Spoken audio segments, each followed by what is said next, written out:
Hi, I'm Alfred at Westlake Apiaries, and today I'm going to show you how I make my sugar frames.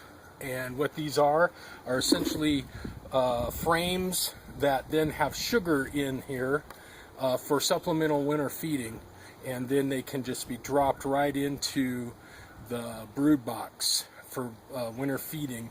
And I use all medium boxes, so these are medium frames. You could do this with large frames as well.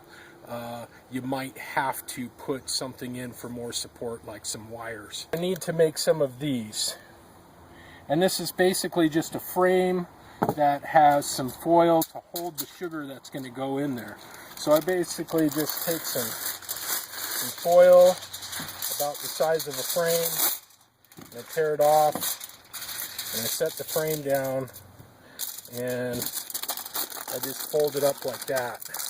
Now you'll notice I didn't fold it over, and you'll see here too that I don't fold it in like this, because once the sugar has hardened, I want to be able to take this off and have the sugar adhered to the board. So I just fold it up to there like that, and the same with the sides.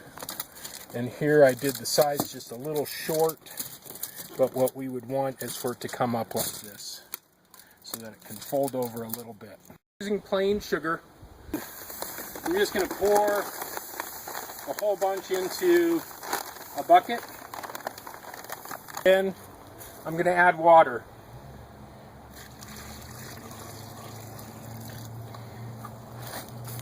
And so I don't want to make syrup. What I want to make is sand.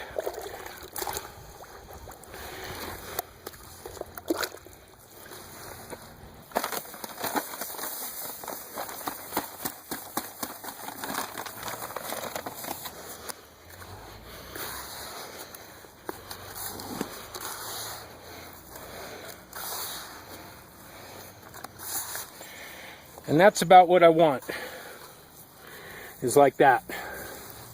So you'll notice that I'm just making the sugar wet. Rather than making candy, I'm just making wet sugar. And when this dries, it'll harden pretty hard. I used to add egg whites and make like a mixture like they used to make Mexican sugar skulls. And I found that I didn't even need to add the egg whites.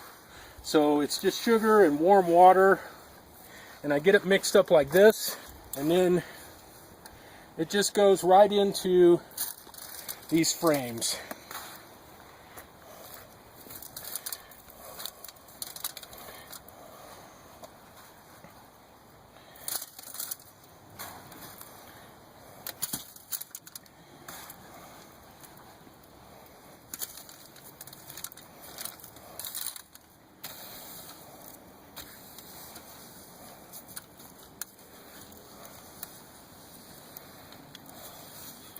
I smooth it around.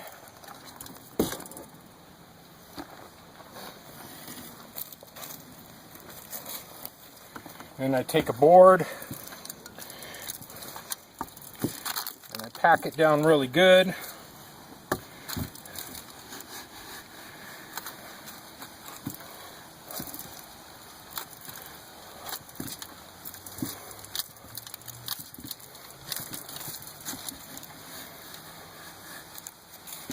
Skim off the excess.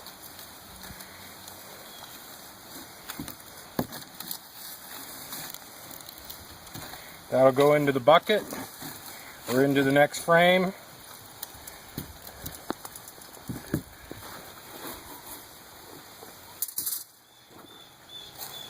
And there we go. Once that dries, that'll stay in there pretty well, and it'll be good enough to be able to drop it down into a hive.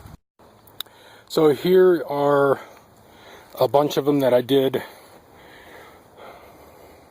all together, and there's a couple more that I put over there because I ran out of room. And these are they're not dry yet, so I just got done pressing it in there. And one of the tricks to this is to be patient and really let it dry hard. Don't try to pick that up for at least a day. So these will sit here for a day and dry, and they'll dry really hard. And anything like, I don't know if you can see, this is a little grainy on top. I might just spritz a little water with a water squirter, but not much. You don't want to get it too wet. And then tomorrow, these will be hard as a rock. And then we'll be able to just pick them up and put them in a medium box and take them out to the field and put them into hives.